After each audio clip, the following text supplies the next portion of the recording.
Hi, friends. Anybody out there feeling that we're like in this like weird, maybe a little bit like apocalyptic type times and everything feels impossible. And it's every minute, literally every minute we turn around, there's some other major disaster, right? There's some other major crisis. It's funny because I've been like reaching out to a lot of leaders of other like big groups like Women's March in every town. And everybody's mad 1 minute because, or they're like happy 1 minute because yay, now the crisis attention is on their issue. And then they're mad the next minute because the next minute it's changed because now it's on another issue between abortion, gun violence, race stuff, police stuff, like political stuff. It's almost enough to make anybody just feel like, throw up your hands and be forget it, right? So today what we're going to talk about is like really how to deal with that, right? Like really how to come from a place so that feeling like stressed out, anxious, overwhelmed, all that kind of stuff doesn't necessarily have to be a part of your reality. So raise your hand real quick if you are somebody who feels, oh, like a little maybe extra stressed right now, or a little extra anxious, or like anxiety and all that. Yeah, right. Good news. Welcome to the human race. You are completely human, and that is normal. All right. To feel that way in these times is completely normal, but it's not natural. Okay. It's normal, but it's not natural. You see, all these emotions around overwhelm, fear, anxiety, it all comes from a place of fear, right? Like at the end of the day, it's really from a place of fear. And we live in a culture and a society where fear is the dominant thought system in which everything is generated from. So the reactions that we are experiencing are just that, reactions that are normal, all right, but not natural. So if we really look at it, our natural reaction, the biggest natural response, the natural way of being is one of love, right? That is the human being's natural way of responding to things. But what's normal in our culture and our society and really on this planet is what we're all experiencing right now, which is it feels crazy, right? It feels like overwhelming and you can't turn, like you can't do anything when like it's like on edge all the time. And that's okay, right? There's nothing wrong. That's okay. It's just how we have been conditioned as a culture and as a society to respond. And I feel like I always have good news. The good news is that it doesn't have to be that way. So if we look at, I'm gonna do my whiteboard, this new whiteboard thing. Hopefully it can work the way that I want it to work. All right. We look at all of these emotions, right? So anxiety, we look at overwhelm, we look at, what is it? Like stress, right? So what are the other emotions that come up right now for people? Like anxiety, overwhelm, stress. Just go ahead and type it in the chat. Yeah, heartbroken. Yeah. Put that here, heartbroken. Sorrow, yeah. Disgust, yep. Worry, all that. Distracted, yep. Angry, horrified, yeah. All of this. And that's a lot, right? Yeah, disillusioned. Put that in there. Disillusioned, depressed, yeah, yeah. Pissed, for sure, right? For sure. And so all of those are normal emotions during the times that we are in right now, right? With everything that is going on. But here's the thing, all of these emotions, all of these things go under a category of actually, I'll go back to my typing, it's a little bit better. They're actually reactions, right?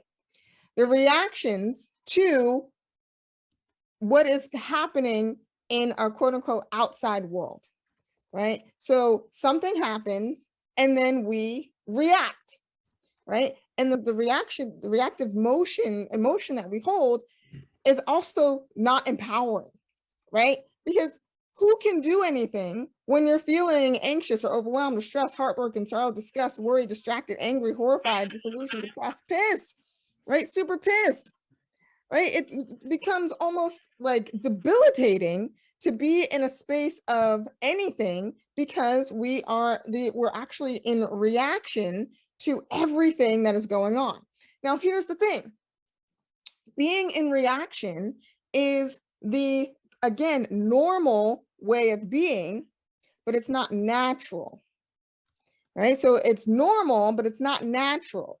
And so we have learned over the years, over lifetimes, over generations, to be reactive to something. And so what is a reaction, right? A reaction is when something occurs, your thought goes into it. And now it happens so quickly in our everyday experience that we don't even realize that this is what's going on. But a reaction is we have an experience, something happens, and what do? We go into thought comes in and we go into our memory bank of an event. If it's not the same event, something similar, right, that comes in, and we pull out the response from before, from the past, right? Now, this past response might not necessarily have been in your lifetime, right? Like it could have been like epigenetically, there's new things coming about that, but we go into the past, and we do this even on a subconscious level. We go into the past bank, memory bank, and we pull out, oh, this thing that happened, I feel anxious. I feel overwhelmed. I feel stressed, right? And we bring that in and we react, right? And so we have a reaction. And that's all this is right here, right? All of this that we've just put out here are reactions to some events, some occurrences that are going on in our lives right now. Now, we can also we're talking on the macro level, right? We're talking on the political level for the most part about what is happening in our world, right? So whether like we're talking about the abortion debate, gun violence, like all those big things that seem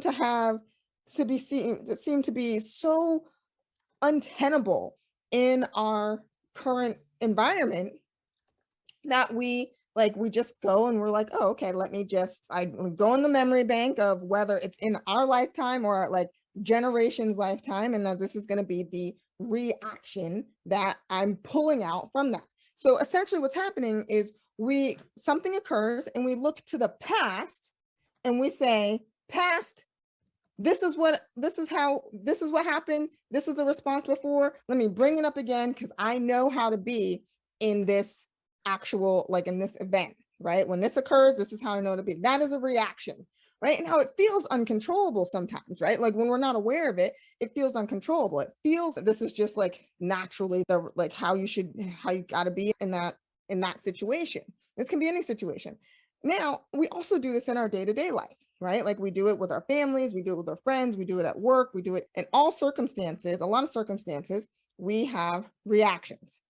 So what we want to look at is instead of reaction, right? Instead of being reactive, what we want to do is instead we want to be, I'm going to get my text back, all right? Creative, all right? And I'll put this here, reactive versus creative, all right? Can everybody see that? You got this now? I can't, I've lost you all, so I'm assuming you can all see this. Type in the chat if you can't see it, right? So look, when you look at the word reactive and you look at the word creative, there's only one difference, and that's the placement of the letter C. And when you can see clearly, you're actually creating. Right? Yes. I think so. Yeah, clever. It's fascinating. But here's the thing. What we do and everything that occurs in our life is when we experience ourselves as being reactive, it's all we are is we're looking to the past and we're saying, oh, here's the file bank of how to feel in this situation. So this is therefore how I'm going to feel. And it happens so quickly. And we call them in an Exponential Human Project, we call it passion misfires. Like when you find yourself in a situation and all of a sudden it's and you're like, ah, and it's like, ah, I wish I hadn't responded in that way or reacted in that way, right? Now, what is actually natural but not normal is being creative, right? What's actually natural but not normal is creative, right? We can create the moment. We can create our response. We can create who we are being in each and every moment.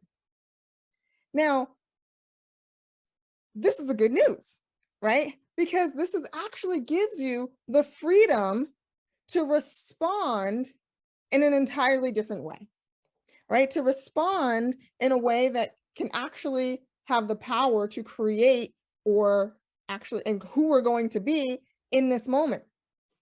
So, and here's the key to it, right? The key to it, and it's not, it just takes practice, right? It just takes practice. It's first like awareness that this is what's going on, and then practice recognizing one, okay, if I'm feeling this way, that is a reaction.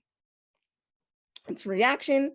This is like something that was predetermined, and I am just bringing that into the present. I'm bringing the past into the present.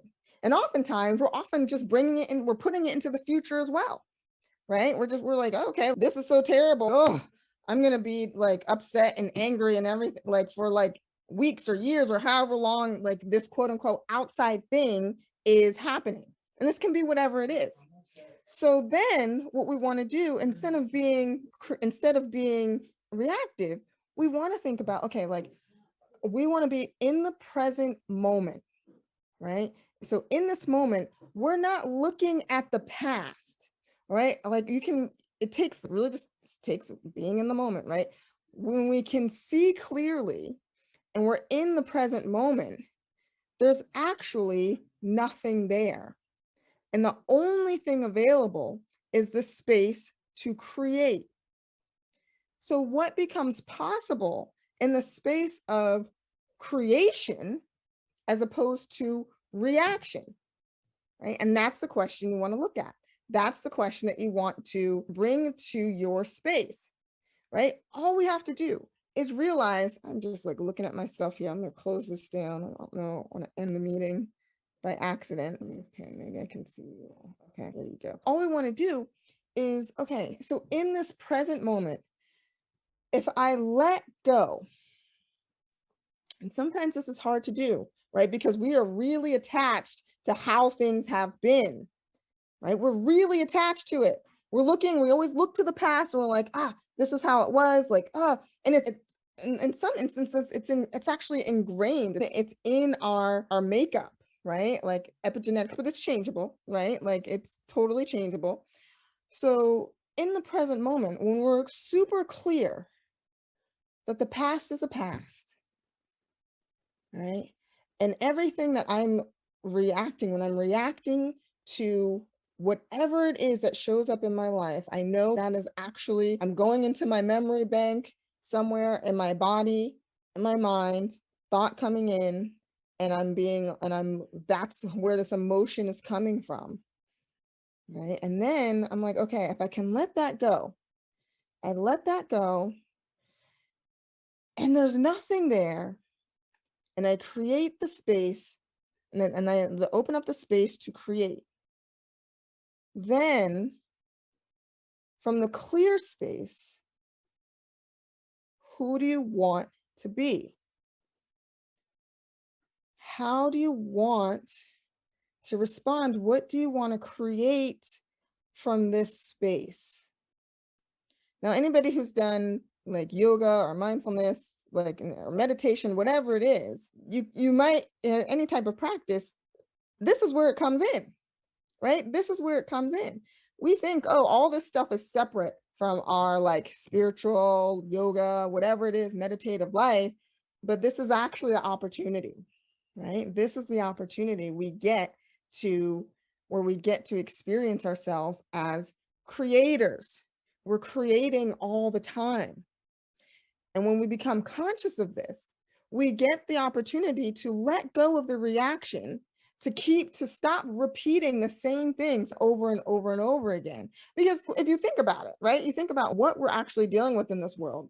My wife Molly and I would talk about it. We're like, we're literally experiencing 100 years of history and like crisis and devastation in a span of like 2 years, 2.5 years right now, right? Everything, literally everything. And then throw in a little climate change and you got yourself a nice little apocalypse, right? Right? That's what it's like. And so I see it as an invitation to not repeat the past, to not repeat everything that we have already done and look back and be like, oh, this is so terrible, right? Ah, I can't believe they did this. Ah, like you know that feeling that comes in. It's, oh my God, we get it when we read the news. We get those headlines and we're like, oh, that's a reaction.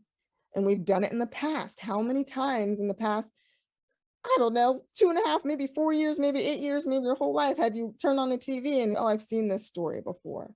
Oh, I've had this response before, right? It's nothing new. And so our goal here, opportunity here, is to step aside from the reactive state and get into the creative space. And creating each and every moment and creating from a place of love is the most natural thing that we do as human beings.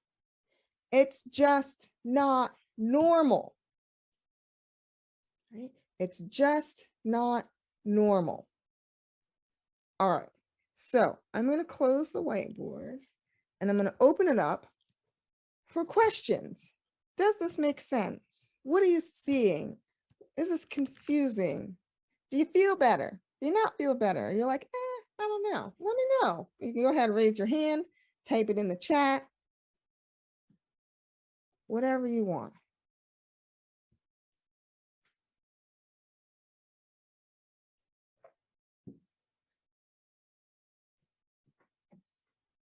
Yeah, Julie. I don't know that I feel better or worse. I'm struggling with the concepts because a lot of the way that I've reacted recently is, in a sense, vengeful in terms of what this is going to happen. We knew this was going to happen. We could have done something. We didn't do anything. So part of my initial reaction is then let's do something now. And I want to be more reactive.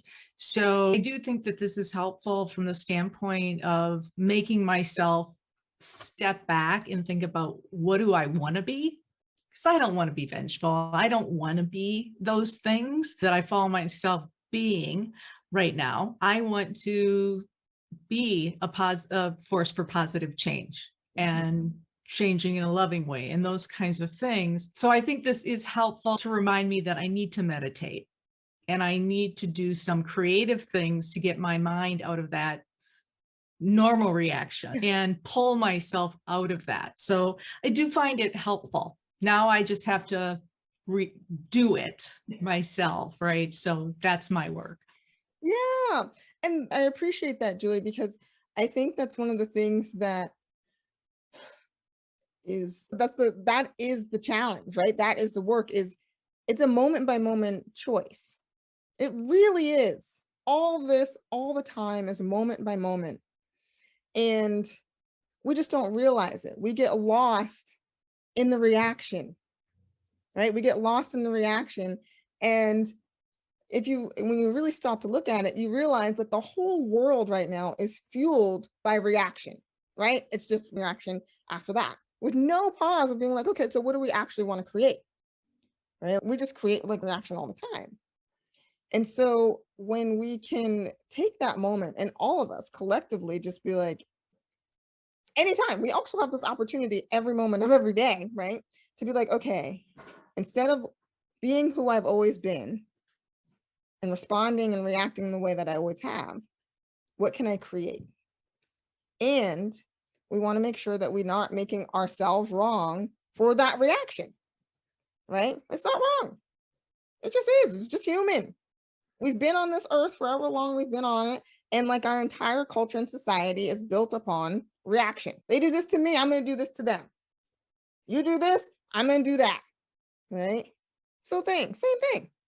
Yes, Julie. Which brings me up to the when I'm reacting, how do I identify models for not reacting? Because I'm reacting in the ways that I've been taught to react and that are accepted as acceptable. So these are, I know they're expected responses more than potentially my natural response. How do I find models for what that looks like, a normal or not a natural response, or some way of looking at that way I want to be that might be out there already? How do I learn?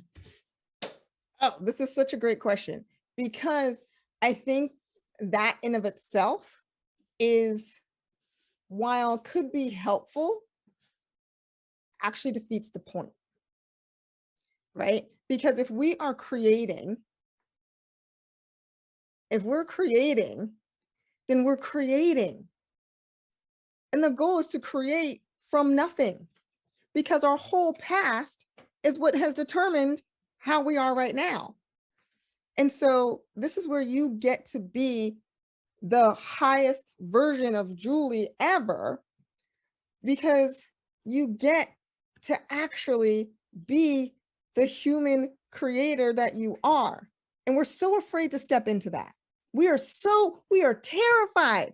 That's why we keep listening into this, like going into this world of react, because we want that certainty of the past, right? We want that expectation. And this is where the courage comes in. And I'll admit, it's scary. Sure, it's scary. It feels like, oh, wow, because you just don't know, right? We would prefer the certainty of atrocity to the uncertainty of creation, right? And because we don't trust ourselves. Can you say that again? We prefer, that was good. Oh, thank you. We prefer the certainty of atrocity to the uncertainty of creation.